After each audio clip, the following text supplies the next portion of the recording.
Catholic worker community living in voluntary poverty, intentional community, serving the poor and the needy. Cordaro has also served 6 years of jail time for nonviolent civil disobedience over the years. That's where I get my insights into the criminal justice system, which includes 8 separate 6-month bits for crossing the line at Offutt Air Force Base over a 30-year span. Cordaro also participated in the May 1998 Gods of Mental Plowshare's Witness, where he and 4 others hammered on a B52 Bomber at Andrews Air Force Base. Cordaro believes any fair reading of the New Testament would see Jesus and his followers were not pro-rich, pro-war, pro-Roman Empire. That loving your enemies means, now get this, it's not a big lump, big jump. Loving your enemies means you can't kill them. That ought to be very clear. And that doing the works of mercy, feeding the hungry, clothing the naked, housing the homeless, is what following Jesus is all about. That's the introduction I'm going to give when the class comes in. And I'm going to talk about what I have learned with my over 6 years of imprisonment in U.S. jails for the last 35, 40 years. And I need to tell you where I'm coming from. Everybody's coming from someplace. They got a point of view, and that's how they interpret whatever they're interpreting. I interpret everything in my life these days from what I call a New Testament perspective. I know that might sound like, well, yeah, man, you were a priest, you're a Christian, well, yeah, we all into the New Testament. No, not the way I read it. And what I've learned in my experiences in the criminal justice system is that I get my point of view and my reference for the New Testament. You know what St. Paul said about the law? Anybody remember anything about St. Paul said the law is death. He did. He said any of those kind of, and the legal system that Paul was involved in, the world of Paul was a Roman Jewish legal system. They had their own courts, they had their own lawyers, they had their own written codes, and if you were Jewish and Roman, you understood that the legal system was something that ruled the world. If you're in America today, you'll understand that the legal system is upon which the U.S. bases its, authority, its righteousness. Law, Paul said, law is death. And I really believe that, because Paul didn't want a Christian community that followed laws and rules. Paul said the mark that Christian communities have to do is to love each other. And that is the only mark that counts. I'm not making this up. This is New Testament stuff. Yeah, and over my experience, coming to understand that once you put your belief and faith in the law, you've lost it. It gave me an opportunity to look at our own legal system in this country. And now I'm going to tell you the hard truth about the legal system in this country. First, I want to tell you about 2 professions, people who are professionals who Jesus did not have a good word to say. I mean, everybody thinks Jesus was nice and this and that. He is loving and all that stuff. But there are these 2 groups of people he never has a good thing to say about. and they're called the scribes and the Pharisees. Now you've heard this before, maybe? The scribes and the Pharisees. Modern day scribes and Pharisees are priests and lawyers. No lying. A Pharisee in Jesus' day was sort of like one of those Jewish priests, local synagogue folks who had authority by the Jewish authorities, and he always ran into trouble with them. And the scribes are the lawyers. The lawyers that put him in, locked him up and speak against him. Lawyers and priests, scribes. And today's world, the same thing is true.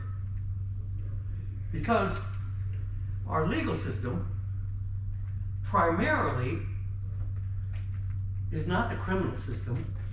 You have two different laws, right? You got the criminal justice system, and then you have the what? Civil system, right? Where's all the money, people? You know where all the legal money is? Where the lawyers make their money? What is that? I was just finding myself. The government? No. Like the legal system is either criminal law or civil law. You know what civil law is? Taxes, real estate, all those corporate law.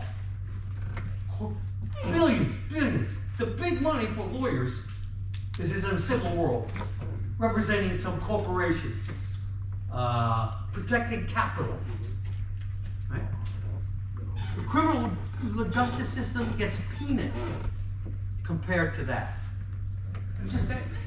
That's the truth about how law. And the other thing about our legal system, it's owned by the money people. Does anybody doubt that our legal system is not owned by money? Yeah, now it's very easy to see it in the criminal system. Like maybe at any given moment in Polk County Jail, up to half of the people in the county jail haven't gone to what? Trial. They haven't gone to trial.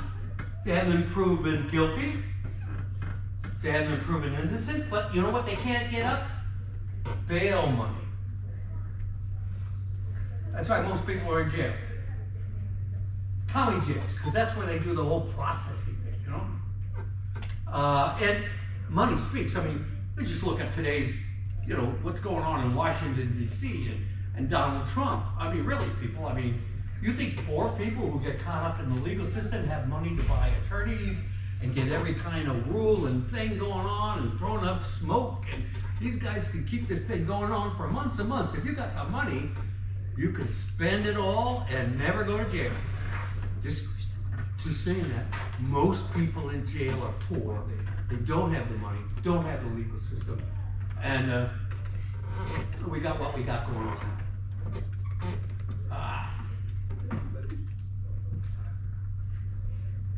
So, and you're thinking about criminal justice system. Well, I live in a neighborhood that's poor, and there are lots of cops around all the time. Yeah. And I wouldn't want to be a cop. It's just a chump's role. We're living in the most violent country in the world. We have the most heavily armed citizens in the world, and we're the least healthy people in the world. Mentally, collectively.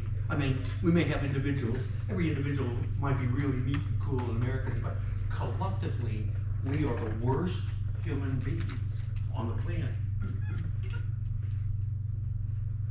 I tell people about my generation. I'm a baby boomer. What's a baby boomer? Kids who are born after World War II. Baby boomers. That's your grandparents, great-grandparents. And I tell people in the 70 years of my lifetime, because I want to speak about my lifetime, I want to speak about somebody else's. I believe that American Christians are the worst human beings on the planet by a factor of 10. Well, how can you say that? Well, I live in Iowa, so do you. In the last 70 years, industrial agriculture has convinced us that go big or get out, and we've created our food system into an oil-based, capital-based pigs and cow industry in Iowa.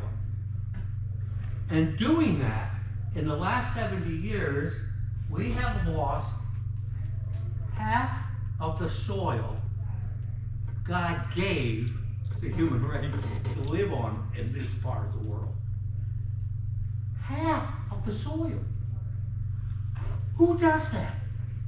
What generation can claim that right and say they're doing good? Oh.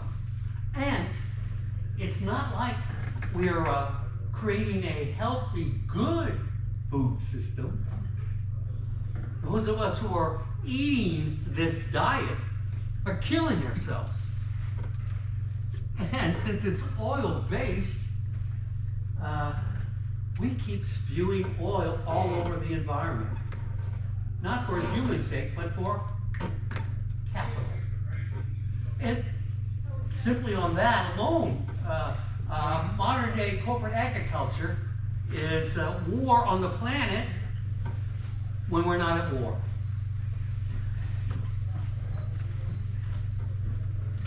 New ones. Yes, you still got 10 minutes before we start. All right, that's it. I've talked too much. Criminal justice kids, take a shot at me. What do you got to say? If you agree with me, tell me. I agree. Who? Good. What do you agree about? The whole Christian American thing, that they're probably the worst human beings in the world. Yeah. Just because our government really follows what they're saying, we're supposed to separate church and state, but we don't really follow that rule. I don't know if that really makes any sense of what I'm trying to say. Especially white Americans, we kind of, I don't know. I just agree with what we were saying. Period. Yeah, I don't, that whole issue of separating church and state, I just, you know what I think that is? I think that's just bogus. The whole separation is bogus. Let me tell you why. Yeah.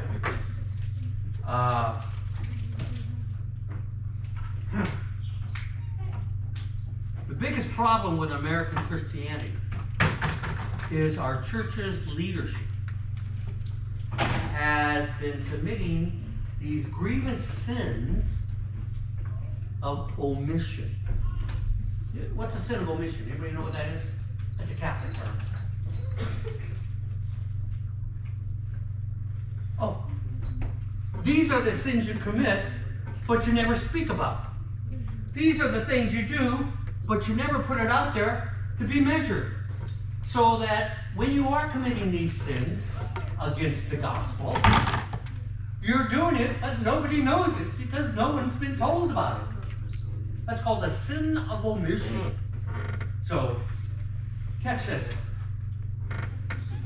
The New Testament is a document that any fair read would tell you, as I just said, that this guy Jesus and anybody who follows him would be about feeding the hungry, clothing the naked, sheltering the homeless, welcoming the stranger, and, oh, by the way, loving your enemy.